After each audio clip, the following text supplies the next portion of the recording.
My name's Luke George, and I'm having conversations with courageous educators.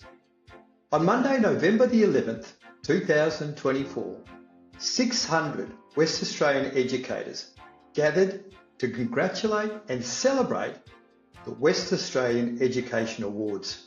Today's guest has led an incredible team of passionate educators on a journey to win the coveted Excellence in Wellbeing and Learning Award. Mike Mount-Bryson is the principal of Lockridge Primary School in a low socio-economic suburb of Perth.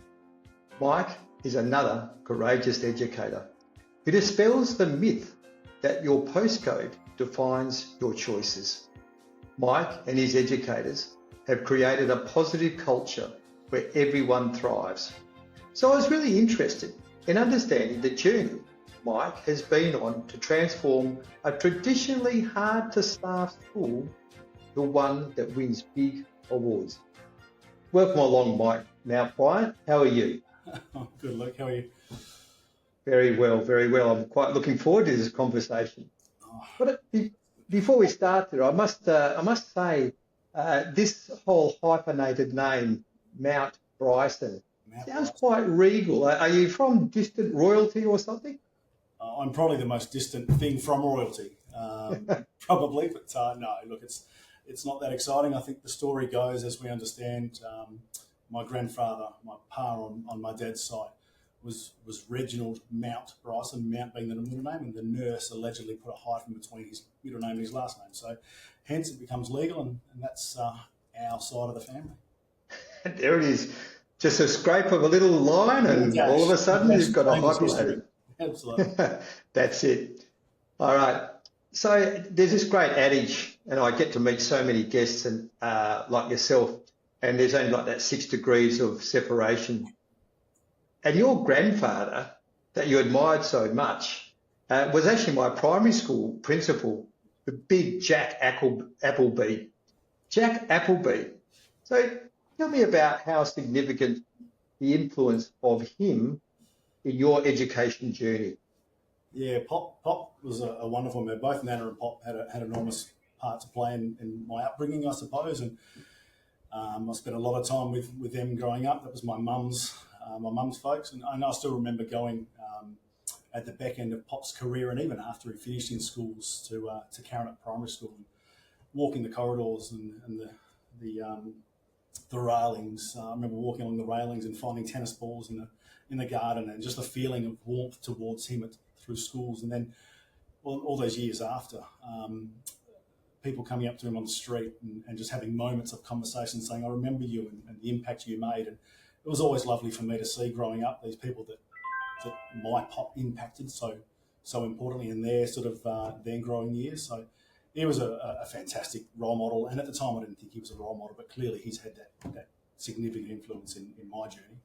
He's been gone 20 years now, sadly, almost. So, but I still remember those times vividly. It's amazing as educators of those moments where many years later, unbeknownst to yourself at that particular time in a classroom, you make some statement that just connects enough for someone to make a decision, and enough also for them to actually have that time to come up and say, thank you for that, or it's because of you. And I dare say your grandfather, Jack Appleby, certainly would have had a few moments, because he did get around and he did have an impact on people. And I dare say that's what most of you led you into being a teacher, but you didn't start off as a teacher. One would think you would have, having your uncle's a principal as well. You started a different way, came in as an education assistant, in fact, special needs. What did you learn from that experience, and how did that get you to your teaching career? I learned the EA job was the hardest in the school. That's and often thankless roles, but my folks, or my mum was an educator as well as a special needs EA, and I suppose that being in and around that, I had the opportunity to watch her, and I did a couple of non-education things and realised how horrible the world could be if you're not in a job you're up. But I suppose working with we're in a role of service, and And I think I learned that from Pop, and I learned that from my parents. Our job's to serve and support other people, and a special needs EA in a few really tricky scenarios for a period of time taught me about how, I suppose, people that might see themselves as a really small part actually have a massive part in school. And our CNEAs and EAs of any kind are absolutely integral to success in schools. You must be very popular at Lockridge Primary School, which is where you are right now. Those EAs must love you so much because they know exactly that. You must be so empathetic to them because you just understand what it's like to be there. Yeah, I do to a point. That was a long, long time ago, though. I think their role is even more complex now. But we do impress upon them that health and family comes first, and our responsibility is to look after each other. And I can bring a little bit of context to it. And I think, look, your job's not to be liked. Your job's to look after people. And I think if you do that, then you might be liked and respected. But it is handy when I can talk with some understanding of their really complex role. I've certainly seen, and most probably you would have as well, the change. When I was a young teacher, I remember, geez, you might have a staff of 40 when I was at Halls Creek, was where I started. And I think we might have had 2 EAs. And then when I went to York District High School and Bungaree, even there, I can vividly remember maybe 3 or 4 in all of the school. But now the numbers are nearly 50-50, 40 staff, 40 EAs. It's quite a change, isn't it? And it's really, I always appreciate education assistants because they really do, as you described, they do amazing work that just adds that bit more to children's education. Is that how you see it? Enormously so, absolutely. Look, we talk often of staff over stuff, and we're very much a 50-50 school. We've got actually a couple more EAs than we do teachers. And we really like the fact that we need to work together. And a lot of our EAs have a much deeper knowledge of certain students than I do, or even the classroom teacher does. And for the most part, our teachers and our EAs work like that, and it's a beautiful thing to watch. The little things and the big things that happen in schools. So without quality education assistants, without quality people in your front office, without quality gardeners and cleaners who are also educators in the school sense, the teacher and the leadership team can only do so much. And to have the blessing of outstanding EAs is something that I hold very, very important to the success of any school, and very much here at Lockridge. Yeah, that's why I like to use the word educators. I feel it's any of my workshops, anywhere I'm speaking to a broader group, it's always educators. As much as we would think schools as teachers, I reckon the whole thing, educators.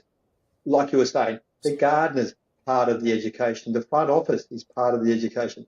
We work in an education system. So I'm loving that you actually see that, and hence maybe that might be one of your small pieces of building that culture to win that award that we'll get into later on. So you've moved into your space as a young teacher after doing your EA work. You went all the way out through, you started off at country postings. Now, one would think, being a teacher, let's see if we can get that metro, but you went out into country. Any particular reason why you said to yourself, that's where I want to start? Probably part of that duty of you do the hard yards in the bush, but mind you, my career's been in the bush, and it's been an absolute blast and a blessing. My wife and I at the time, and I thought, let's go out there and have an adventure, and we did. And I'd spent a couple of years in Montessori schooling whilst I was training, which was fun, but also probably not for me, as much as I work with amazing people. So we went out to the bush and landed in Norseman, had a fantastic couple of years there. All young educators in the one spot, working together. Great nights, whether it be at school, doing work back late, or whether it being, at the local, restaurant having a school gathering, and or whether it be the weekends playing, scroungers golf or whatever. It was just a great couple of years.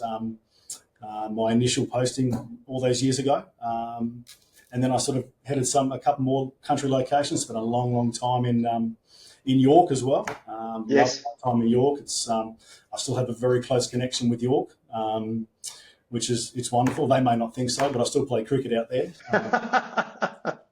and lots of close, beautiful friends out there. But the country's special, and my kids were born in the country and were raised in the country, and now they're adults in the city. So to bring kids up in whether it be Norseman or York or Yeelering, which was a wonderful 12 months, it is an absolute blessing. And I want to encourage more people to go country. It's an absolute blast when you surround yourself with like-minded people you're there together and you make it work. Yeah, it's interesting. Just as you were saying that, it reminded me of a young teacher yesterday that I was with. Her first posting, that Metro School. He's now left. He's going to the second posting, Metro School. And just as you were saying that, you mentioned a couple of things about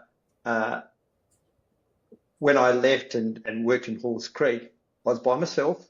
I had to learn a lot of stuff quick, how to cook, but also how to get on and make friendships and work with people because it's small. But also, I agree. Wasn't it just beautiful to walk down that street, someone say, "Oh, hi, hi, Mr. George," and I know your kid, and it's that closeness, that real community. And I was thinking that as much as it's lovely to get that Metro School, in fact, I remember doing an exercise not long ago where I asked 30 educators, on one side, go to the right if you've done country posting, left side, you haven't done country posting. Would you believe, Mike, it was pretty well 19 people went to the left, i.e. hadn't done country posting. I was quite amazed with that. But, that's cool. There's nothing wrong with that. But I reckon there's a little piece that you miss out on, just living it, absolutely, roughing it through and working it all out. And you get to meet these people and you work with them every day. Yeah, so it's pretty cool. It's good fun. It brings you a level of resilience because you can't escape it in the country. And so you might see them at the street and it might be, "Hi, Mr. MB," but it might also be something not nice in Mr. MB, So, and country people, beautiful people, but sometimes, because it's just them, they can be a bit, I suppose it's about, people come and go, but we'll stick fat. And so I think when you're at country locations and you stick around for a while, you're then always connected. You may not be a local, but you're always connected. Oh, no, you'd never be a local. No, 12 years in York and I still wasn't a local. But no matter how good you played cricket, Mike. That's right. They probably won't get rid of me. That's right. Now, through these little country postings, obviously, Norseman and York were sort of larger schools, but you got yourself all the way out to Yeeling, which is quite a small area. You started your leadership journey quite early for a new teacher.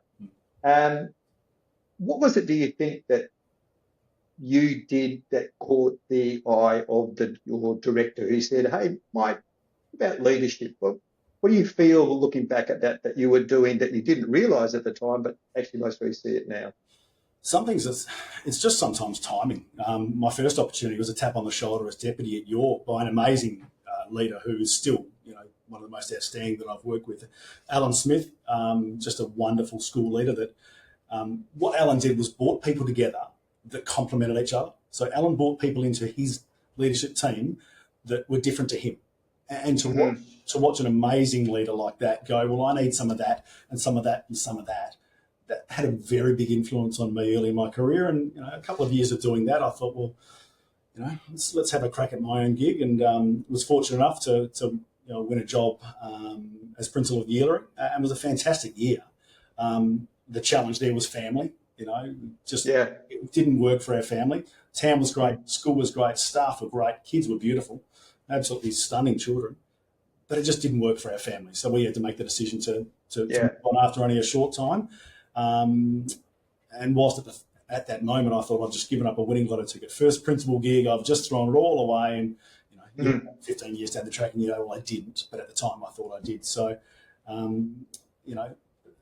whether it was the director or a great leader like Alan thought, you can add to our team, Mike. Do you want to have 6-month acting? He was the reason that I'm in this position now, into leadership, because he did what I like to do with my staff.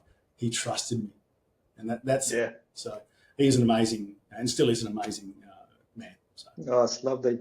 It's great when we have those people in our lives to be able to look back and really notice that particular opportunity. So you came back to Perth, but right now we're going to bring us right into the current and where we're speaking from at the moment. So you're currently the principal of Lockridge Primary School in Perth. Describe that culture and environment that you walked into. Yeah, look, I mean, I came in at the back end of a really sad time for Lockridge.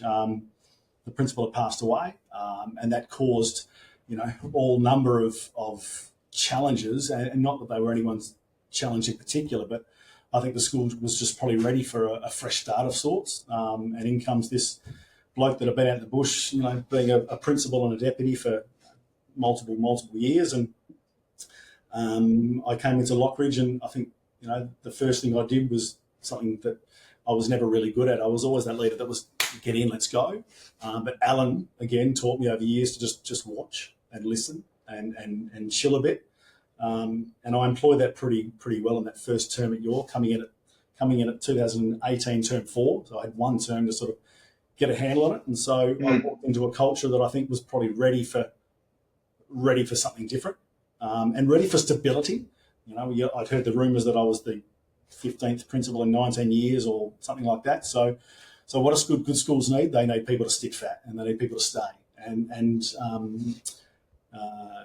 Jim Webb, who was the director at the time, said, "You've got some great people there, Mike. If you stick around, you could do great things." And another amazing man in our system. And so I committed to him. I'll stick around. And 6 years later, I'm still here, and I'm not looking to go anywhere. And we're doing some good things, but there's still plenty to do. So I walked into a culture that was probably ready for something new. Yeah, it's interesting when you when I speak to, and I dare say you have done the same with principals that come into, and I like to call them sort of hard to staff. They're difficult due to the challenges, etc. And especially when you hear stories like 15 out of 19 years and those sorts of things. And you use the word stability, but what I also noticed that you said, which is really important, is you made a commitment, and you internally said to yourself, "I'm going to be here for a while." You don't necessarily say I'll be here for 6 or 10 or 12, and you don't necessarily have to advertise the fact, but just mentally within yourself, you say, "I'm going to be here for a while," which must also allow you to make decisions that are long term, knowing that you would be here to follow them out, rather than making decisions and then someone says, "Hey, Mike, let's go somewhere else," and go, "Okay, I'm away." You're actually making decisions within your heart. You're going to follow them through, which also must start instilling trust within the group to say, "Wow, he's still here after 2 years and doing that stuff that he said he was going to do." Not everyone believed me. Not everyone believed me, and probably many didn't, because they'd seen allegedly the change of principles, lots of those principals did really good bits and pieces, but you've got to be at a school like that. I've always spoken of 3, 5, and 8. After 3 years, you'll feel different. After 5 years, you'll be doing amazing things. And by the time 8 comes, things will just be natural and rolling. And it might be time. I'm not saying anything I'm going to leave after 8, but it might be time to roll through a new leader. So, we're at that 5 or 6 year stage now. But multiple people didn't believe I'd still be here, and I did. Again, I didn't grow up that far from here. As a Murrabaka senior high school boy, I used to knock around with boys at Bassendean Oval as well. So I knew the community, and I thought I could add value, and we had lots of really good people here. Yeah. So we're going to get into the people later on, but let's at this point in time, congratulations on Lockridge Primary School winning being the winner of excellence in wellbeing and learning. Just tell us a little bit about, for the listeners, what is wellbeing and learning? Just so we get a bit of a handle of that, what it is that you actually won and why it was you. Can you? Yeah, it's the first year of the award, and it's fantastic that the department acknowledged where wellbeing sits in the greater scheme of things, and I think they always have, but to have an award, and the first one this year was ever given, and to be the inaugural winner is pretty special. And I suppose for us, we talk of Maslow's before Bloom's, and you can use any sticky messages you want, but if our kids don't come and have that stability and that safety and that lack of chaos and that consistency of language and consistency of approach. If we can't provide that level of well-being and support, you can forget what learning may or may not happen. And so to be the first win is a special. It's an awkward thing. I don't, even this is awkward. I'm happy to talk about the school, but talking about me is never fun. But we were full of pride to be acknowledged in that space. We have so many amazing staff that are stable. You referenced before, people tend not to leave, which is great. And there's a lot of wellbeing that goes into our staff wellbeing space as well, because you can't have student wellbeing if you don't prioritise staff wellbeing. So to be acknowledged in that wellbeing space when the judges came out and they thought that we were just to be a finalist was a blast, but to win it, I think there's hundreds of schools that could have won it, but we were the lucky ones this year. And it was a special moment in time, but we keep rolling on. So there's still plenty to do. Yeah, I could see the pride, but on your faces when you accepted the award, and you certainly acknowledged all of your staff, and also you said that during your award, actually, you said you ended with this wacky thing, Loco on top. Loco on top. Yeah. What's this all Loco? Is it Loco or Lockie? Oh, Loco. It's just, I don't know why I say it. Yeah, I was going to say fairly Australian. Messages are important, and especially in schools like ours. Your kids need. So what is Loco on top? Loco on top was spoken initially as reference to uniform. Some of our kids don't have uniform or don't have the right colour jumper and that sort of stuff, but they always have a shirt. But sometimes their shirt's on underneath their red jumper. No. Sort that out. Go into the boys' change rooms. Take your red jumper off. Yeah. Put your red jumper on, and then I'm getting phone calls. And then put your Loco colours on top. So always have your Loco on top. And I think I had to watch it back to remember what I said, but Loco can be on top in other spaces. So we can do amazing things, not just with our uniforms, but our kids can be on top in dance programs. We can have a wonderful arts program. Our kids can have academic success. Our kids can have success in community activities. So to have Loco on top, not just in a uniform sense, but in another sense,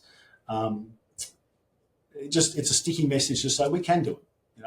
Low SEI school or not defined by a postcode and all that sort of stuff, but Loco can be on top. Our kids can succeed beyond where some people might think they can. Yeah. It comes back to those words that you used previously, just talking about consistency of language. It's that same message, and you've just taken a piece there, and I know you've got a few that we'll get into, that sticky message that not only Loco on top physically with the shirt, but it's also we can do it physically and mentally and academically, and we can be more supportive and generous because Loco's on top. You're a Loco boy and girl. It's not just, it's something to be proud of. And you talk about pride,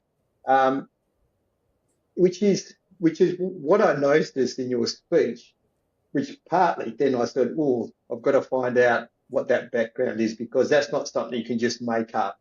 It's got to be something that resonates over an audience.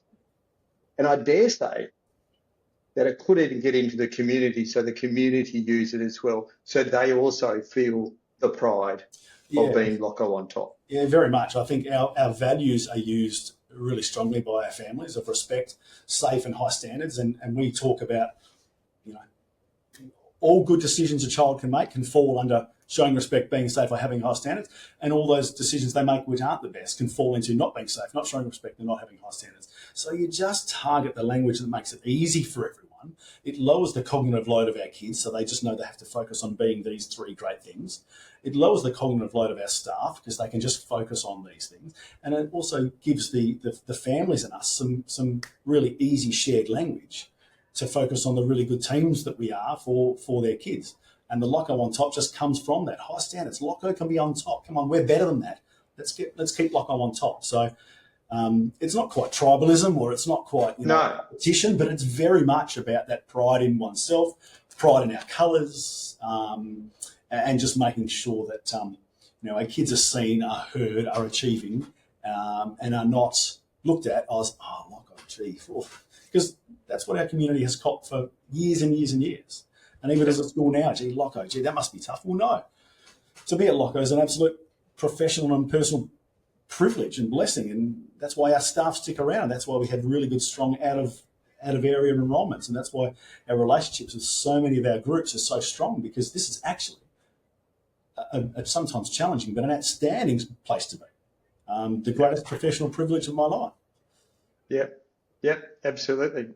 And we're going to dig a little bit deeper into sort of how you got there, and I love hearing your passion. I love it. I love it when there's passionate people on the other end, which is pretty well every courageous educator, because they're passionate about it. Now, there's many actions that you took back in 2018, but I'm interested in one of the actions that took an enormous amount of time, but you achieved so much. Something that I've heard a couple of times through other principals that have also done quite well and used this same strategy. There was Jake Peterswood, who's from Settlers Primary School, and Sam Goodlad from Kingsley Primary School used this same strategy, and it takes a lot of time to do, but it actually gets you some really big results. And that particular strategy is all about, you sat down with the teachers individually and had a conversation, in your case, for over an hour. I mean, who would think that sounds like madness to me? But it's so much, there's so much value in that. What did that create for you? Yeah, look, it was with all staff in the end, all our EAs at the time, and there weren't that many of them there, office staff. So it was a reverse induction. It's their job to induct me. Tell us tell us the bells and whistles, but also tell us those hidden challenges that may not want to be spoken about in a large group. It gave me the opportunity to formulate a bit of a mini strategic outlook on where we needed to head, according to the people that shared it with me, as much as they were feeling as safe as they could with a new bloke. But it was one-on-one, so they didn't have to worry about who they might have been saying it to, and they knew, hopefully they trusted me, to say, this is just giving me an insight into what you guys feel. And that turned into, this little ditty here. Yes, the blue paper. But that sits there deliberately, because that's the 5 yays and the 5 nays of Lockyer at the time. And it's not the depth of it, but it just spoke of what we loved about what we were doing and what we need to get better at to be the school we want to be. So it was a blast. Some meetings took 5 minutes because people just thought, I'm not chatting to you. And some of them took longer than an hour because they were just rich and engrossing, and people just wanted to be heard. So, that was an enormously important decision. And when it was. It sort of comes back to Alan, bringing people together and finding the people. And I love that reverse induction, rather than the other way, where it's not. But also, when you refer to, and for the listeners, he's actually got a blue piece of paper that sits behind him on a notice board that was most probably been there for nearly 5 years at least. But what it must have been also is those 5. You just kept on hearing that consistent. Oh, I've heard that before. I've heard that. So that's most probably how you formulated the 5 yays and the 5 nays, to be able to get yourself off and then know that you are actually working on the issues, the real issues that people have.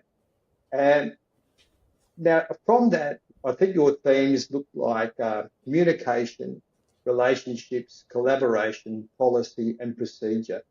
And that's pretty where you put a fair bit of your energies to really get that space, just say humming, for want of a better word. And that takes a long time. It just doesn't arrive. You would have, but that's what you're working on.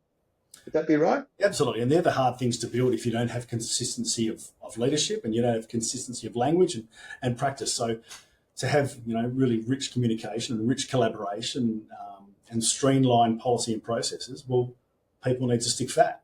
And if people are coming and going and you don't have stability of staff and you don't have, trust in the journey you're heading, you're not going to have those things. So I think, again, no one's fault, but just the turnover of people over a long time just didn't allow for that. And so, for the want of a better term, they just needed a bit of, I think we just needed to come together and align where we wanted to head. And that was, the crux of what we try to do. And that starts with just taking care of people as people first and foremost, not as teachers and educators and whatnot, just people first approach. And when people start to believe that and they see it and they feel it and becomes visceral, well, they start to believe it and they start to buy in and opt in, and then they do more than they need to. Yeah. And from those conversations, there are a couple of pieces that came from that, which again, looking at culture and reading all the research, and you just make it seem as if it's obvious, it's as if it's common sense, but it's not necessarily common sense. But it does come from research. So, like having a clear agenda. You said right from the word go, it's about being clear, even for the students. Let's make it simple language. That's clear language. That's consistent language. And it just brings people in to say, right, that's where I've got to be. It's a clear agenda, clear language. We've also talked about pride and trust. Now, you've mentioned that a few times. What's that about? Is that something, again, that just came through like osmosis, or is it something that you actually were thinking that's where I've got to be? I think whenever you're trying to bring a group of people together that might have been through a challenge, or even trying to establish yourself as a leader in a new school, if you don't exhibit the trust, and I have implied trust. I think I trust everyone until I can't trust them. And I think that's important as well, because teachers and educators, and we're all professionals, and if we want to work here, if you want to be at Locko, well, then let's work on it together. If you don't, I'll help you get out. If you're not going to buy in, or you're not going to be the right person or the right fit, or we're not right for you, well, I'll help you get to the right school. That's okay. I won't take offence to it. And so that trust of, we're going to do this, we're going to stick at this, I'm going to repeat myself thousands of times and be relentless on that message. And then people, initially might roll their eyes and go, here goes Mike again with that same message. But that's consistent approaches which are essential to success in any business or any family or any whatever it is. And in a school, most certainly. Schools are dynamic, insane places at times. But if you can lean back on the consistency of language and the consistency of process, and then people can trust that, we can have some security in the fact that even though it might be tough at times, we know it's going to be okay. Absolutely. And which brings us to that clarity for yourself is to look after my staff. I'm here to look after my staff. Yep. And you've even used the word people. I want to look after people, but you've also said look after my staff, like they're my team and I want to look after them. Quite courageous, because you can't help everyone, Mike. I mean, there's a lot of people there, but you like to think that that's where you're at. Is there any particular ways or tricks that you sort of move around there, considering there's quite a diverse set of personalities? Really diverse. Look, we all love our students, we really do, but I'm not the one that impacts the students. The teachers and the educators in the classroom are. They're the talent. They're the ones that make the impact with the kids. All the research says that. The principal's this important. But I'm enormously important, to some degree, to looking after the talent and looking after the staff. So as much as I adore our students, I make no bones about the fact that I adore my staff just as much, because they're the ones that make the difference with the kids. And whilst I don't get it right, and I own where I get it wrong, and sometimes I'm cheeky and sometimes I'm arrogant and sometimes I'm everything in between, I think my staff know that my job is to serve them and to look after them. So we speak relentlessly of family and health first. We make sure that people know that this is a wonderful place and you've got a family of sorts here, but you still have to be your own self, and we look after people on the outside here as well. So I think when people have that sense of trust and that psychological safety, Simon Sinek talks about that. If there's a level of psychological safety, we can overcome most of the challenges that happen in a school. So I make no bones about the fact that I value staff wellbeing as important as student wellbeing. As a result, we win awards, and that's not because of me, it's because of what our amazing staff do. Yeah.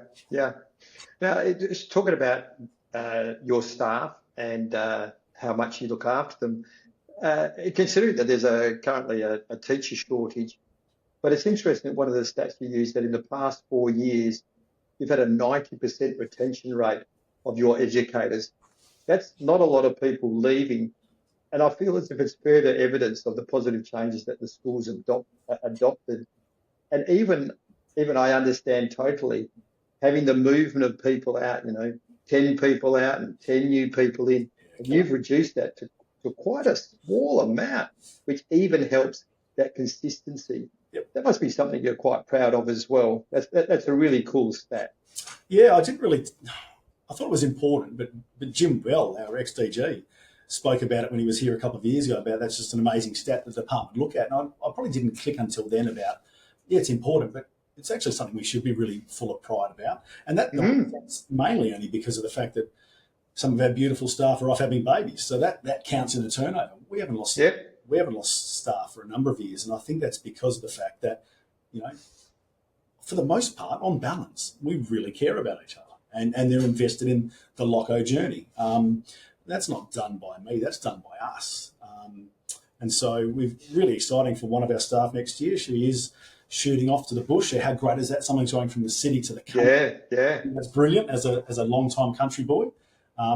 So we lose a great person there, but she's going off to ply her trade at a school up north. How can you not be proud of that? So absolutely. We don't lose staff, both EAs and teachers. And in the early days, you know what? We had to lose some staff. We had to evolve a bit as a school. Yeah. We had to choose some people that were the necessary fit at the time. And that's sort of in specific roles that were already at the school. An amazing deputy principal, substantive deputy principal was in a classroom. Krista's just amazing. My kind of acting deputy was a teacher here for 6 or 12 months before I came. Some student services people, they were all here, but they were in positions where they didn't really have influence over a broad part of the school. Those people were here, and now they're in positions of leadership. So these people grow is one of the greatest parts of my job. So not only are we retaining, but we're growing people, and that's actually one of my two favourite things to watch. People grow as adults. That's absolute highlight for me. Which brings us to, you've actually got I suppose it's not a program, but it's just a way that you communicate by saying that it's leading from the middle. You've actually got, we're leading from the middle. It's leading from the front, leading from the back, but leading from the middle.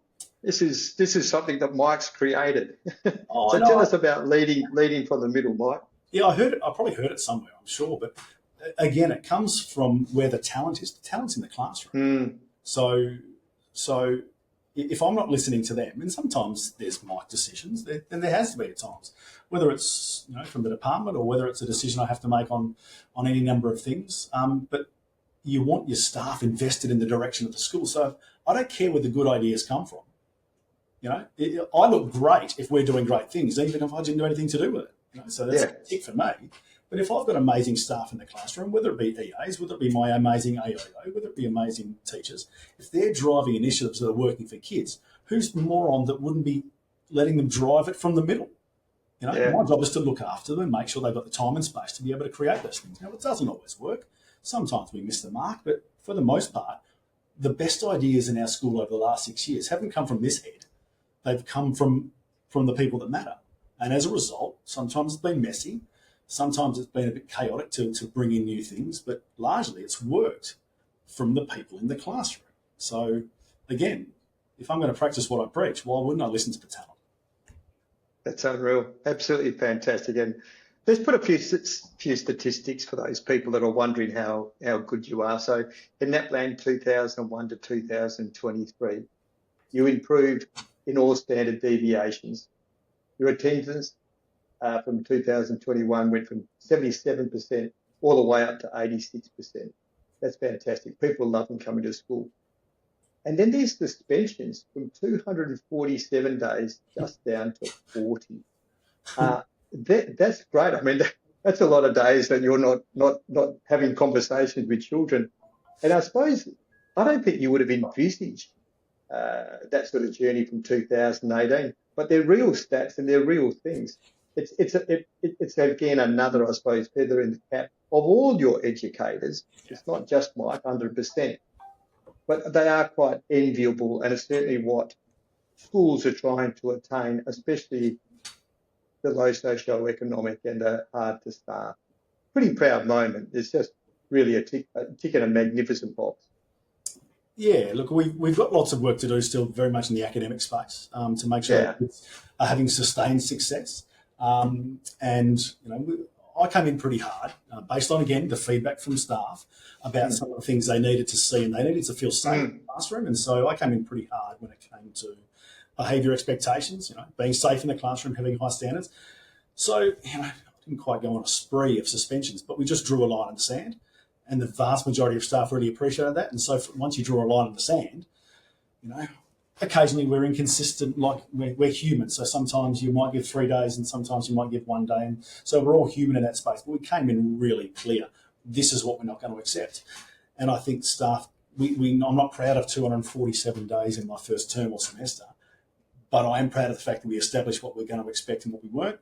And we still have challenges now. Sadly, I had to suspend a couple today, but that's life. But that's, I think 8 or 10 for the semester so far, as opposed to 247 when we came in. What we didn't have back then is we didn't have consistency of practice, consistency of language, and a staff that relentlessly use that language as their core business. But we do now. So as a result, not my work, as a result of the staff, those suspension numbers are down. As a result, some of our academic trend lines are going up because we have consistency of practice in so many areas. Still work to do. We're always doing. We're not done. But that consistency of practice just brings level of cognitive load for staff down and allows us just to stick on a consistent strategic path. So again, the talent's doing that. I'm just looking after them as best I can. You are. Do you think that any school can achieve great things? Can it be anyone? Could anyone listen to you and many of my other fantastic guests and say, I could do that?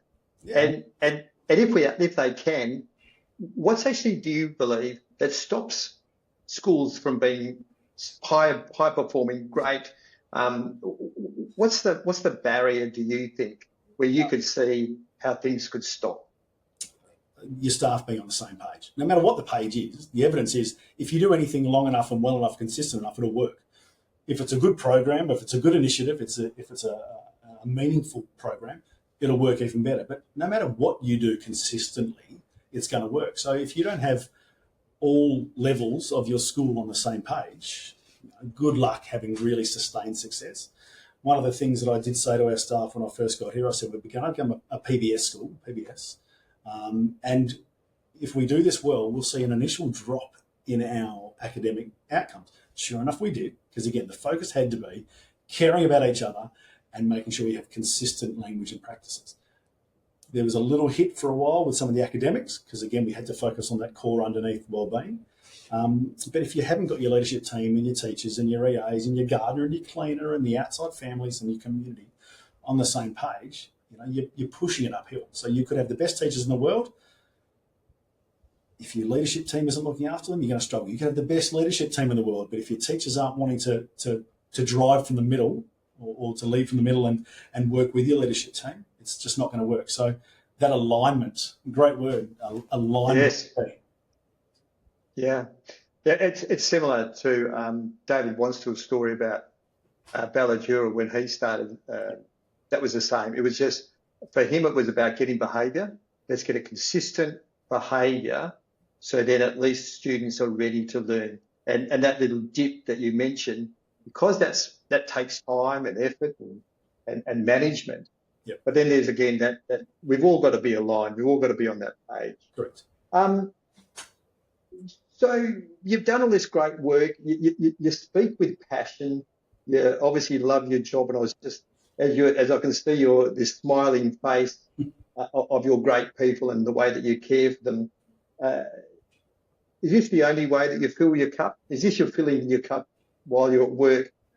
What does Mike do when he's not at work and not necessarily thinking about it? Do you have other ways of filling your cup? Look, I am probably guilty of. I love what I do, so I don't find it a chore. No, that's all right. That's And I don't think it's anyone's, I don't think anyone can say your work-life balance is good or bad. It's your own, it's what works for you. But yeah, That's right. I've got a wonderful family, a couple of wonderful kids, great parents, great friends. I play cricket, I hike, I think also little things matter. I don't mind, hiking by myself. That's probably what I quite like. Gives you time to sort of reflect and those sort of things. But because I don't find work a chore, my bucket gets filled here as well. And so, little things though, little things fill my bucket, especially when it comes to my kids. Playing cricket with my son, as adults is special. Going to musicals with my daughter. I'm a closet musicals fan. So doing those little things that are just our things is really special. And then that family time with parents and siblings and all those little things really matter. And that's our staff know that, and we know a lot of those little things about each other, about what fills our buckets, and we talk about that all the time. So, we're humans first, we're parents first, we're family members first. This place comes second, but not whilst we're here. This place is number one for all of us whilst number one. Yeah, and that shows in our amazing staff. Mike, would like to ask that question about what would you say to someone? There was a stat that came out not long ago in the perceptions of teaching. There was something like only 28% of educators would recommend a career in education. You're a passionate educator. What would you say to someone that's looking to become an educator? What sort of advice would you give them? Yeah, it's quite a sad statistic, really. I'm blessed to be in this role. I really am. And if you surround yourself with good people, and you try and build a team that feeds off each other positively, and you have good people above and below you, the support of people like David and Jim Bell and our new DG and all these people that really want to invest from the outside, what a great spot to be in a school like ours. And then if you've got people that are side by side with you as teachers, why would you not want to be in schools? So whether you work at Kmart and you've got that sort of team, tick. Whether you're in finance and you've got that team, great. So if you surround yourself with the right people, any industry or job can be a privilege. And this most certainly is one. And Locko is one. Locko is the most wonderful community of people that for many years have copped the old turned up nose at Locko. Well, everyone's going to be lucky if they're at Locko, for the most part. That's unreal. But Mike, thank you very much for your time. I really do appreciate, considering that it's coming to the roll up for the end of fourth term. But we have really enjoyed it, and I know I have. I love hearing the passion. I can so clearly hear the consistency, the alignment, the same page, the language, the simplicity of what we do, but still complex, makes a difference. The little people who have chaos and unknowns and insecurities, and you just bring that together. And it's great to hear a principal like yourself, and also talking about your staff with passion, and they would know it as well. There's no way that you're bluffing on this one. I think some might be frustrated with me, but you've got to take the good with the bad. So thank you very much, Mike. I really appreciate your time, and I look forward to all the next chapter in Locko and continuing for Locko to be on top. Let's hope so. Thanks so much. Thank you. Wow. Thank you for listening or viewing the Conversations with Courageous Educators podcast. I hope you take something away that improves the best version of yourself. More often, I'm passionate about education and supporting educators in the tough job of nurturing tomorrow's citizens. I follow this passion by delivering staff wellbeing workshops, middle leadership programs, and leadership coaching for educators. If you have 2 minutes and would like to know how mentally fit you are to handle the rigours of teaching, then visit my website, www.by-george.com.au. That was www.by-george.com.au. and complete the 2-minute mental fitness diagnostic, which produces a report that affirms your strengths and challenges your growth opportunities. There is a positive ripple effect when educators are the best version of themselves more often. If you believe this as well and would like to implement the change, then be a courageous educator and contact me for a conversation. My details are in the show notes, or email luke@bygeorge.com.au, and that's by-george.com.au. Continue being courageous. Thank you.